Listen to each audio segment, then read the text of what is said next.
Start. Today's anime. I'm kind of feeling tonight's gonna be a good night. Tonight's gonna be a good.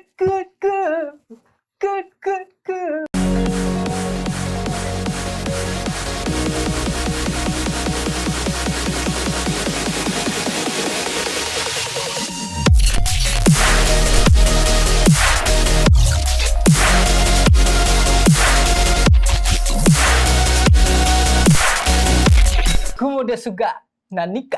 I am a spider, so what? And it's done by the same studio that did Even if we didn't tell you, you would know. Berserk. The one thing they didn't learn from doing Berserk was that no one likes so much rotation, man. Damn the camera. The Okay. camera can't hold still for 2 fucking seconds.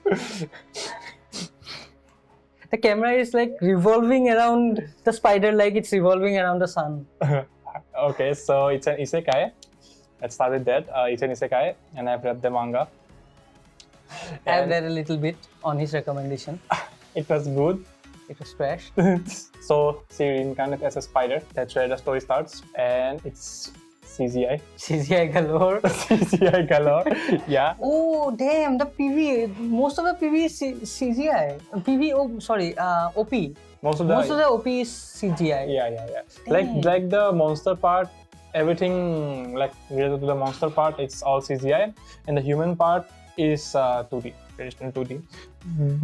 Yeah, but yeah, traditional 2D. Even when we are shown the protagonist close up and stuff, still parts of it is still CGI. It's kind of uncanny. The whole cave is CGI, whole eggs are CGI, cells are CGI, all the creepy crawlies are CGI.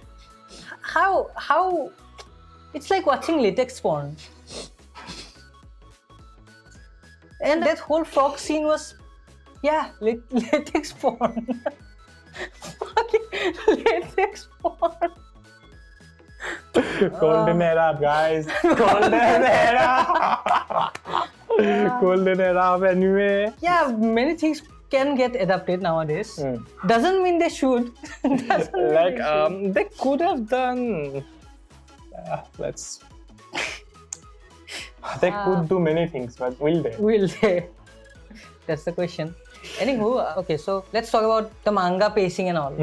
First thing, here everything happens so fast. Like they're rushing it, and we know why, kind of, to get to the human part faster. At least till where I've read till that snake's point. Okay. Yeah.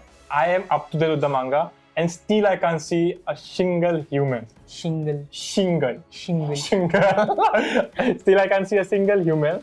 Like I did see some, but they were like spoiler territory, so let's not go there. But the first episode had more humans than the entire manga. The entire manga combined that I have read, and I'm like, well, like manga didn't specify like that her classmates have also been reincarnated and such. Manga didn't specify that. Like manga said that like she has been reincarnated and did say why and how, and like they went there, but let's not go there, spoiler. So I know that why, but manga didn't say that her classmates have also been reincarnated. Manga hinted that her classmates have been That reincarnated. also maybe later part of the story. Later. Like it's very late part of the story, and then they just talking with someone, let's not go where, but then that part hinted there could be some other classmates of her who have been reincarnated of course, like somehow like her, and she was like, oh, let's meet her, and like something like At that. least from what I've read, okay. So that part was very interesting, where she comes into the world, learns that she's been reincarnated, and after that he makes her own, home, and so yeah, it was like a little bit rushed, yeah. A little bit rushed, and you don't feel it, right?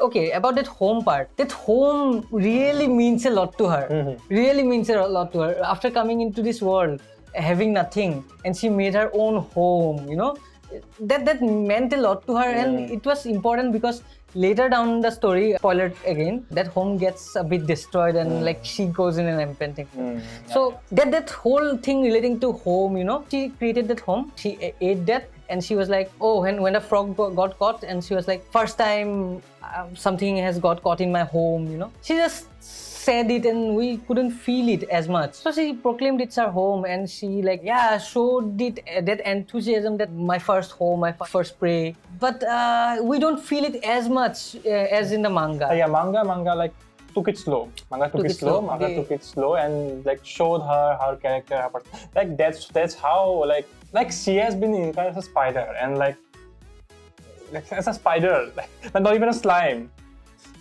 It's a spider, so like she has to eat and like raw and like she can taste it. So yeah, that's like yeah. So yeah, the manga took it slow and like showed her whole point of view and her like positivity. She looked for positively like in her reincarnation and didn't thought much about the negativity and like she carried herself. And like it was a good way of showing it. But anime is rushing it, and yeah, like kinda takes you off from the whole perspective and sorts. And like yeah, it's understandable. Like you can't like extend it to that extent in anime. But there's budget and sorts. But there's still they could have given one episode. Yeah, could have given to hold a spider. Yeah, but like yeah. They brought in the humans the first episode itself. Like it was a hook of sorts. People would get disinterested. Maybe that's what they thought. And so to pull people to this show, they just had to show the humans. Yeah, but like I haven't seen humans in the manga yet till now. It kind of takes out the mystery element as well. Like, I was intrigued like what happened to the classmates, but now that I have seen the first episode, I already know there are the classmates. They have incarnated to like swordsman, magic swordsman, like king, prince, and all that like glamorous jobs, and she's been incarnated as a spider. Yeah. So yeah, that's kind of disappointing, and like the mystery is gone.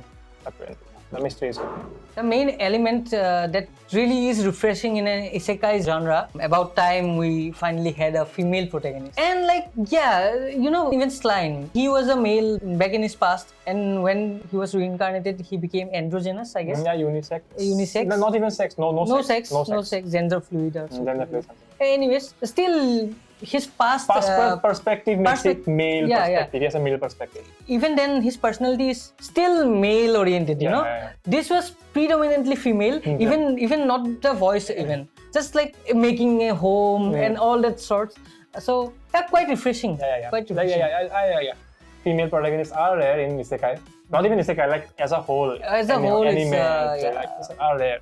So yeah, and she's not annoying. Not annoying. She's not annoying, and she like her personality is what I loved about the manga actually. Not even the story. Story is not that great actually. If you like, it's a generic isekai. But yeah, her personality and her point of view of things, looking at hurdles in her like in her experience, in her exploration, that what makes made the manga good for me, and I have kept up with it.